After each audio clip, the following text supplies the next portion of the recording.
welcome to True Projects. In this video, we are going to explain about a project titled Malware Classification using APK files.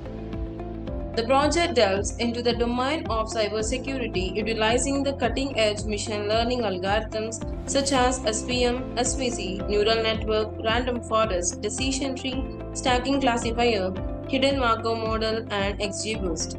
In the face of escalating the threat of sophisticated malware, precise classification of APK files is imperative to protect the digital environment.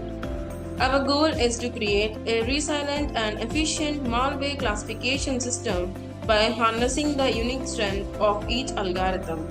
Through in-depth analysis of APK files and extraction of crucial features, we seek to accurately predict and detect the malicious code, thereby fortifying the digital defenses and ensuring the security of sensitive data and devices.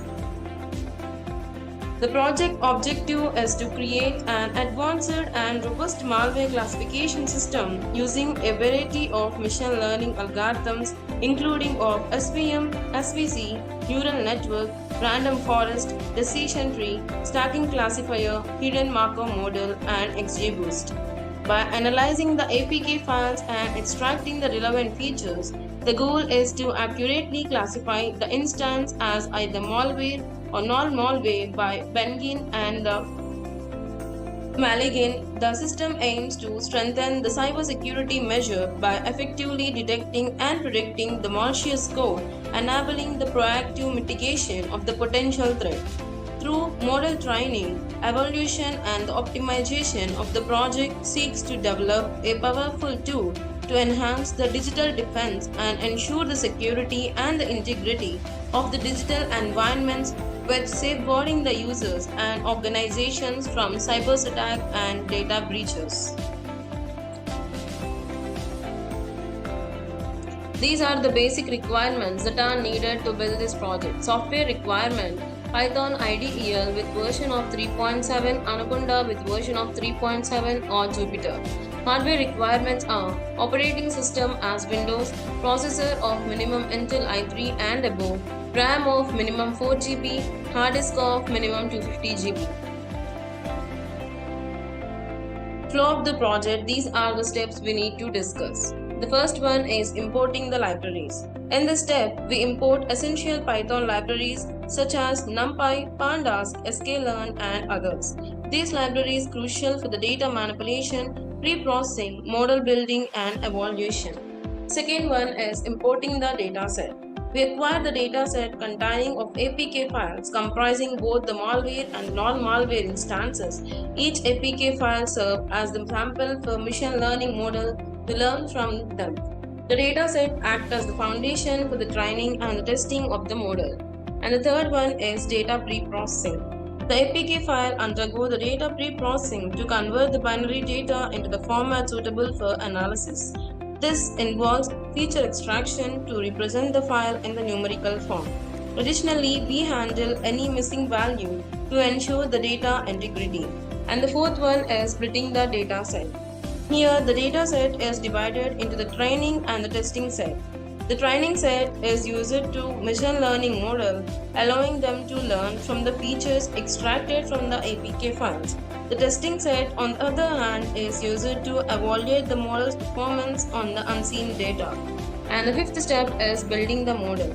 We employ various machine learning algorithms. The first one is SVM.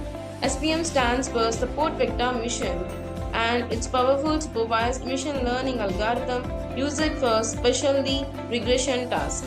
It is particularly effective for the binary classification program. It works by finding the optimal hyperplane that separates the different classes in the feature space, maximizing the margin between them. It can handle the high-dimensional data and is robust against the overfitting. And the second one is Support Vector Classifier, is an variant of SVM algorithm specifically titled for the classification task. Like SVM, it aims to find the optimal hyperplane to separate the class, but it allows for more flexibility in handling the non-linear separable data by using the different kernel functions. And the third one is neural network. Neural network is a class of deep learning algorithm inspired by the structure of the human brain. It consists of multiple interconnected layers of neurons, each performing the computation on the input data. Neural networks are highly capable of learning the complex pattern and the relationship in the data, making them suitable for various tasks, including classification. And the fourth one is random forest. Random forest is an ensemble learning method that combines the multiple decision tree to make the prediction.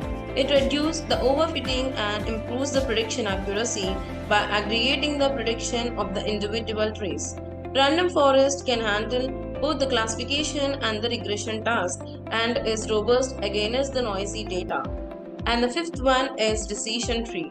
Decision tree is a simple and powerful machine learning algorithms used for classification and the regression task. It creates a tree-like structure by splitting the data based on the attribute values, making the decision at each internal node. Decision trees are interpretable and easy to understand, providing the insight into the decision-making process.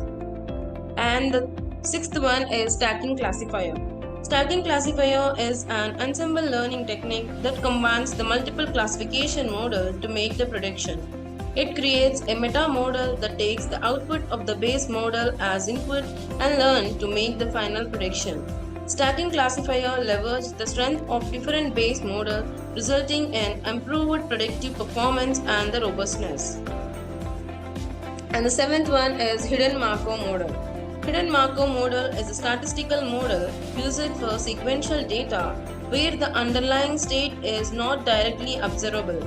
It is widely used in various fields, including NLP and bioinformatics. HMM are particularly useful for tasks that involve temporal dependency, such as predicting the future state based on the previous observation.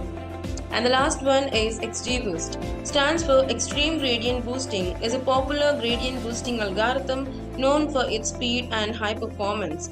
It is an ensemble learning method that builds multiple weak learners in a sequential manner where each subsequent model corrects the error of the previous one.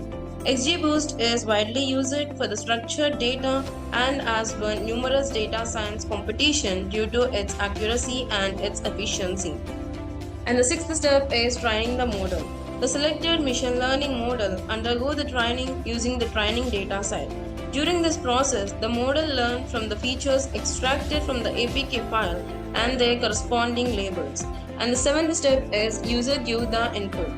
To ensure a user-friendly experience, we build a web application using the Flask framework.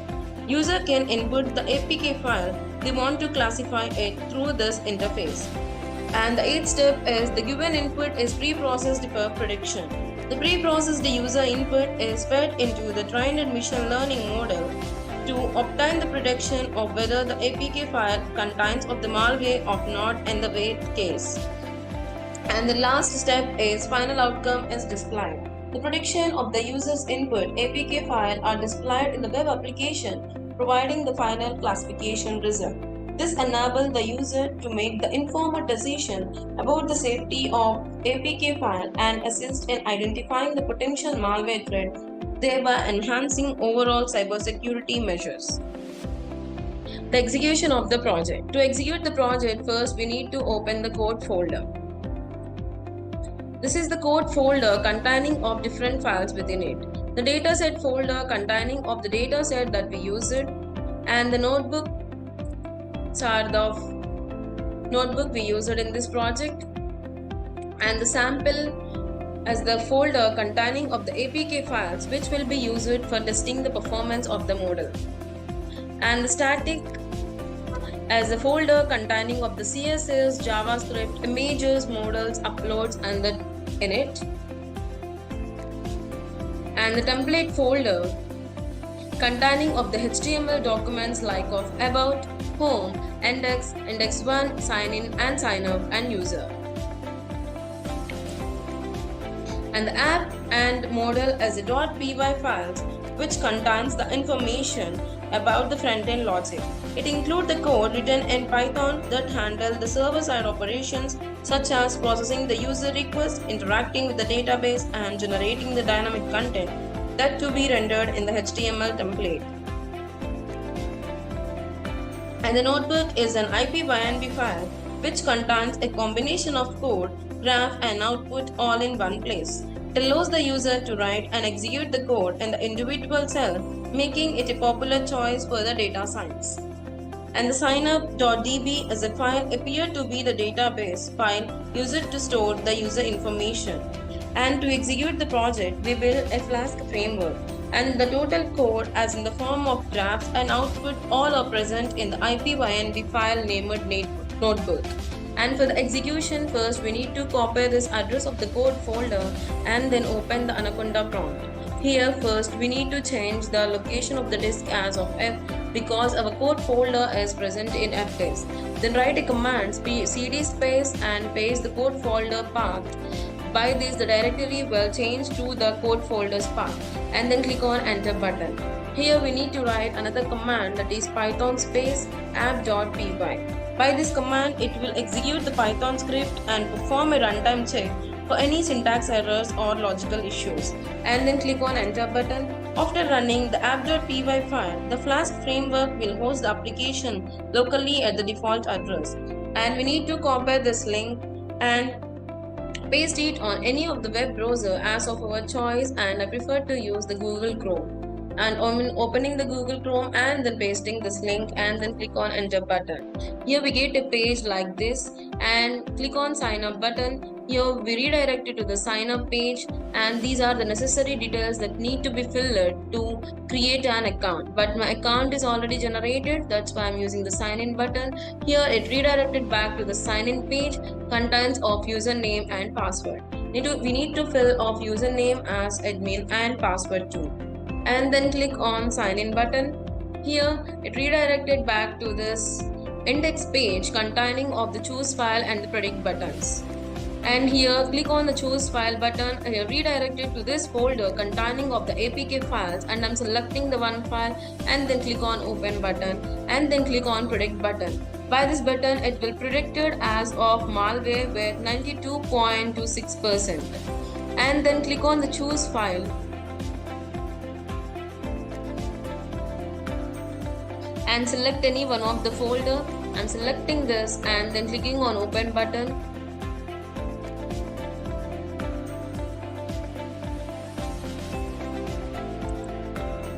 And click on predict button.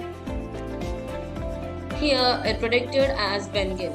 And by clicking the choose file and select any one of that one file, APK file, and then click on open button and click on predict button. Here it predicted as malware. In this way, we can predict the malware APK files by using various machine learning algorithms. And in conclusion, the project successfully demonstrated the effectiveness of employing the state-of-art machine learning algorithms, including SVM, SVC, neural network, random forest, decision tree, stacking classifier, hidden marker model, and XGBoost in accurately identifying and categorizing the malware instances through the rigorous data analysis and the feature extraction from the APK files.